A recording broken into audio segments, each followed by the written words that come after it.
білмеу қорқынышты, дінді білу қорқыныш емес. Негізі біз білмеген нәрседен қорқамыз ғой. Мысалға, бір бөлме қараңғы болатын болса, ол жерге кіруге қорқады адам. Өйткені ол жерде не бар екенін білмейді да. Ал егер де оны білетін болса, ол жерге ол былай айтқан кезде қараңғы болса да кіре береді. Өйткені қай жерде аяқ қоятынын, қай жерге отыратынын біледі. Сол сияқты дінді білу керек. Діни басқарманың негізгі бағыты мынау дәстүрлі исламды дәріптеу. Дәстүрімізбен біздің жаңағы дініміз ұштасып кеткен ғой. Біздің діннің жаңағы кейбір нелері, амалдары, нелері біздің дәстүрімізге еніп кеткен. Жаңағы қазір айтып отыр ғой, дінге не қылған кезде олар тек қана намаздарын оқып отырады, олар дүниемен шаруашылығы жоқ. Пайғамбар саллаллаху алейхи вассалам мына намаздың тұрғанның өзінде екі аяқта былай тік тұрамыз ғой.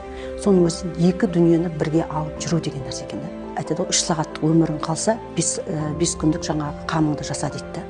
Яғни бұл жердегі ары қарап өзіңнің қамыңды жаса, екі дүниеге де жұмыс жаса деген. Ислам діні негізі өте білімді қолдаған, алғашқы университет Айша анамыз құрған, яғни әйел адам құрған. Қазақстан мұсылмандары діни басқармасының жанынан әйел қыздар секторы ашылған 16 жылы. Қазір 3 бағытта жұмыс жасайды. Діни сауат ашу дейміз. Бұл жерде діни сауат ашу курстары, мына мешіттің жанынан тегін діни сауат ашу курстары бар.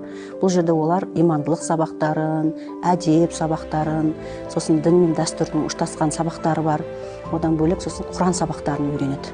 Осы өзімнен енді әйел қыздар секторында жұмыс жасағандықтан біз үлкен кісілер болсын, орта буын, жас буын деген сияқты олардың тәрбиесі, олардың әдебі, діни сауат алуы арқылы олар отбасында сол діни алған сауаттарын отбасында қолданады. Біздің қазіргі әйелдер де өте активный, барынша қолдан келгенше біз осы тегін деп айтамыз ғой, енді осы тегін білімдерді жан-жақты болуға насихаттаймыз. Дін қоғамға пайдалы болуды насихаттайды.